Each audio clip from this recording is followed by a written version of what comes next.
ये कहानी शुरू होती है केट और जस्टिन से, जो एक जवान और खुश मिजाज कपल हैं। वो लंदन के एक बहुत ही प्यारे से अपार्टमेंट में रहते हैं। केट प्रेग्नेंट है और दोनों अपने पहले बच्चे के आने की खुशी में पागल हैं। घर में बच्चे के कमरे को सजाया जा रहा है और दोनों के बीच वैसी ही घबराहट और एक्साइटमेंट है जो पहली बार माँ बाप बनने वालों में होती है।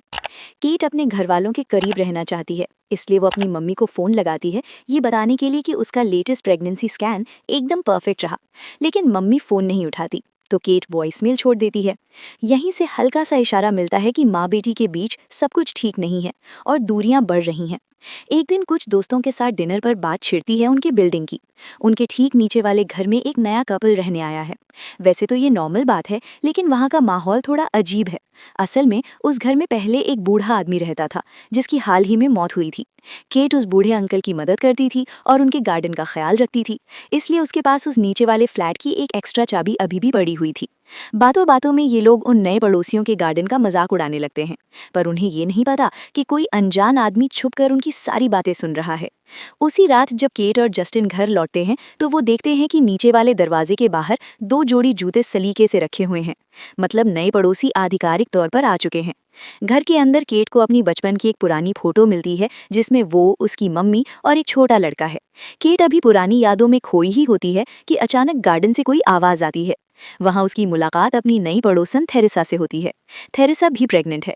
केट को 18 हफ्ते हुए हैं, जबकि थेरेसा उससे थोड़ी आगे यानी 21 हफ्ते की प्रेग्नेंट है। हालांकि वहां का माहौल थोड़ा रहस्यमयी सा है, फिर भी दोनों औरतों के बीच बातचीत शुरू होती है और केट ना चाहते हुए भी थेरेसा के साथ स्विमिंग जाने के लिए मान जाती है। जैसे जैसे उनकी दोस्ती बढ़ती है, थेरेसा केट को एक राज बताती है। उसने अपने होने वाले बेटे का नाम पीटर सोच लिया है, पर वो केट से कहती है कि ये बात किसी को बताना मत। इस बीच केट को महसूस होता है कि जस्टिन अपने काम में इतना डूब गया है कि वो उससे थोड़ा कटने लगा है। एक दोपहर जब केट बच्चों के कपड़े खरीद रही होती है, तो उसे थेरेसा दिखती है। केट दूर से देखती है कि थेरेसा का पति जॉन उसे लेने आता है और दोनों एक दूसरे को बड़े अजीब और शिद्दत वाले तरीके से चूमते हैं और फिर वहां से निकल जाते हैं। पड़ोसियों का स्वागत करने के लिए केट और जस्टिन उन्हें डिनर पर बुलाते हैं। मेहमानों के आने से पहले सीढ़ी वाले रास्ते का एक बल्ब फ्यूज हो जाता है, पर जस्टिन किचन के काम में इतना बिजी होता है कि उसे ठीक नहीं कर पाता। जब जॉन और थेरेसा आते हैं, तो शुरुआत में तो सब बड़ा कूल और दोस्ताना लगता है। जॉन एक कामयाब जर्मन बिजनेसमैन है। जब दोनों मर्द बातें कर रहे होते हैं, तो थेरेसा केट को बताती है कि जॉन की पहले एक चाइनीज औरत से शादी हुई थी, जो कभी मां नहीं बन सकी। केट नोटिस करती है कि थेरेसा प्रेग्नेंट होने के बावजूद जॉन की नज़र बचाकर चुपके चुपके वाइन पी रही है। डिनर के दौरान माहौल तब बिगड़ जाता है जब केट और जस्टिन ये कह देते हैं कि वो हमेशा से पक्के नहीं थे कि उन्हें बच्चे चाहिए या नहीं। ये सुनकर जॉन और थेरेसा को गहरा धक्का लगता है, क्योंकि उन्होंने बच्चा पाने के लिए पूरे 7 साल तक संघर्ष किया था। थेरेसा चुपके से पीना जारी रखती है और जल्दी ही उसकी तबीयत बिगड़ने लगती है। जब वो दोनों जाने लगते हैं, तो एक बहुत बड़ा हादसा हो जाता है। सीढ़ियों पर अंधेरा होने की वजह से और वाइन के नशे में होने के कारण थेरेसा का पैर केट की बिल्ली से टकरा जाता है और वो सीढ़ियों से नीचे गिर जाती है। जॉन पागलों की तरह गुस्सा करने लगता है और वो एक्सीडेंट के बजाय केट और जस्टिन को ही जिम्मेदार ठहराता है कि उनका घर सुरक्षित नहीं है। अगली सुबह पूरी बिल्डिंग में एक अजीब सी खामोशी छाई रहती है। केट और जस्टिन नीचे जाकर दरवाजा खटखटाते हैं, पर कोई जवाब नहीं मिलता। केट परेशान होकर अपनी मम्मी के पास जाती है, उन्हें अपना अल्ट्रासाउंड दिखाने के लिए। लेकिन वहां भी उसे प्यार और सपोर्ट नहीं मिलता। उसकी मम्मी बहुत ही उखड़ी उखड़ी नजर आती हैं। जब वो लोग वापस आते हैं, तो जॉन बाहर खड़ा मिलता है। वो उन्हें अपने घर के अंदर बुलाता है, जहां मातम जैसा सन्नाटा है। टेरेसा बताती है कि उसने वक्त से पहले बच्चे को जन्म दे दिया और बच्चा बच नहीं पाया।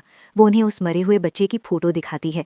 जब केट उस फ्यूज बल्ब के लिए माफ़ी मांगती है और खुद को कोसती है, तो जॉन एकदम भड़क जाता है। वो चिल्लाकर कहता है कि उस अंधेरे की वजह से ही उसका बेटा मरा है। जस्टिन केट का बचाव करता है और जॉन को याद दिलाता है कि वो एक हादसा था और टेरेसा ने उस रात पी रखी थी। टेरेसा वाइन पीने की बात से साफ मुकर जाती है और उल्टा केट पर ही इल्ज़ाम लगा देती है कि वो खुद को बचाने के लिए झूठ बोल रही है। टेरेसा केट की आंखों में देखकर बड़ी डरावनी आवाज़ में कहती है, तुम माँ बनने के लायक ही नहीं हो। इस बात से केट पूरी तरह टूट जाती है और खुद को दोषी मानने लगती है। जस्टिन उसे संभालता है और यकीन दिलाता है कि उनका बच्चा ही उनकी दुनिया है। कुछ दिनों बाद एक चिट्ठी मिलती है। जॉन और टेरेसा अपना दुख मनाने जर्मनी जा रहे हैं और वो वापस तभी आएंगे जब वो बिना किसी कड़वाहट के उन्हें मुबारकबाद दे सकें। वक्त बीतता है और केट एक प्यारे से बेटे को जन्म देती है, जिसका नाम वो बिली रखते हैं। केट की मम्मी अभी भी वैसी ही है, वो बस जस्टिन के बुलाने पर एक बार हॉस्पिटल आती है। एक दिन केट नोटिस करती है कि नीचे वाले फ्लैट के बाहर फिर से जूते रखे हैं। जॉन और टेरेसा वापस आ गए हैं। जस्टिन चाहता है कि वो लोग केट से उस दिन की बदतमीजी के लिए माफी मांगे। जब वो दोनों ऊपर आते हैं तो वो एकदम बदले हुए लगते हैं।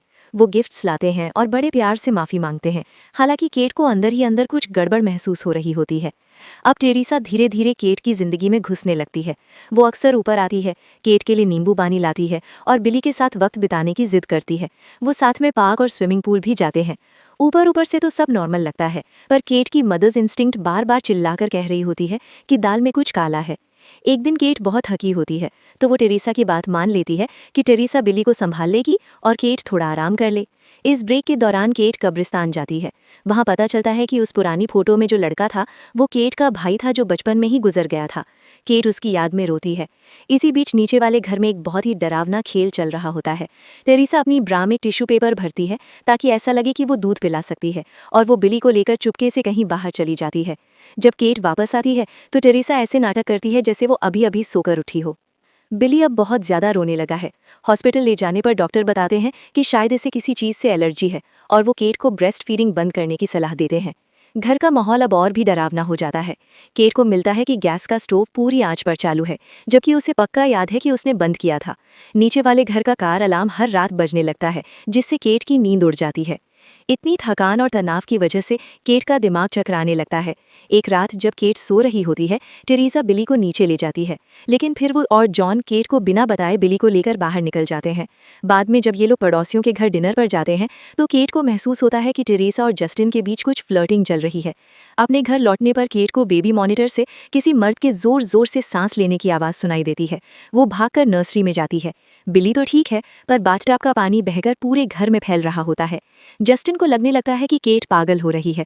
केट को अब यकीन हो जाता है कि वो पागल नहीं, बल्कि उसके साथ खेल खेला जा रहा है। वो बाहर जाने का नाटक करती है और खिड़की से छुपकर देखती है। वो जो देखती है उसके पैरों तले जमीन खिसक जाती है। टेरेसा बिली की फोटो खींच रही है और सबसे बड़ी बात, वो बिली को अपना दूध पिला रही है। केट उस पुरानी चाबी का इस्तेमाल करके नीचे वाले घर में घुस जाती है। जब जॉन और टेरेसा बाहर होते हैं, उसे वहाँ एक कैमरा मिलता है जिसमें टेरेसा और बिली की बहुत ही अजीब फोटो है। उसे वहाँ एक कमरा मिलता है जो हूबहू बिली की नर्सरी जैसा सजाया गया है, और वहाँ जॉन और टेरेसा की बिली के साथ एक फोटो है जैसे वो उनका अपना बेटा हो। जॉन के लौटने की आहट सुनकर केट वहां से भागती है और जस्टिन को फोन करती है। वो दोनों नीचे जाकर हंगामा करते हैं, पर तब तक सब कुछ गायब हो चुका होता है। कैमरा खाली है, नर्सरी गायब है। टेरेसा केट को बिली की एक फोटो फ्रेम करके देती है और कहती है, ये तो गिफ्ट था। जस्टिन अब पूरी तरह मान लेता है कि केट का दिमाग खराब हो गया है। हार कर केट बिली को लेकर नदी किनारे टहलने जाती है। जस्टिन उसके पीछे आता है और वो फैसला करते हैं कि वो ये घर छोड़कर कहीं और चले जाएंगे। वो एक नया घर ढूंढ भी लेते हैं, पर केट जस्टिन से कसम खिलवाती है कि वो पड़ोसियों को कुछ ना बताए। अगली सुबह जस्टिन के पास एक झूठा फोन आता है कि ऑफिस में बहुत ज़रूरी मीटिंग है। वो केट को उसका रोज वाला दूध का गिलास देकर निकल जाता है। ऑफिस पहुंचकर उसे पता चलता है कि कोई मीटिंग नहीं है। तभी उसके ईमेल पर केट का एक सुसाइड नोट आता है। कहानी अब नदी के पास पहुंचती है। हम देखते हैं कि केट जैसी दिखने वाली एक औरत बच्चे को नदी में फेंक देती है। जस्टिन जब घर पहुंचता है तो उसे केट बाथटब में मरी हुई मिलती है। ऐसा लगता है जैसे उसने दवाइयां खाकर जान दे दी। बिली गायब है। वो पागलों की तरह नदी की तरफ भागता है। वहां खाली पालना मिलता है और वो वहीं जमीन पर गिरकर फूट फूट कर रोने लगता है। केट के अंतिम संस्कार के बाद जब जस्टिन अपना सामान पैक कर रहा होता है, तब असली सच सामने आता है। जॉन और टेरेसा केट के दूध में रोज नशीली दवा मिलाते थे। उन्होंने ही जस्टिन को झूठा फोन किया था और केट के अकाउंट से सुसाइड नोट भेजा था। नदी के पास जो औरत थी वो केट नहीं बल्कि टेरेसा थी, जिसने हुलिया बदलकर केट का रूप लिया था। सबसे चौंकाने वाली बात, टेरेसा ने बिली को नदी में नहीं फेंका था। उसने उस बिल्ली को फेंका था जिसकी वजह से वो पहले गिरी थी।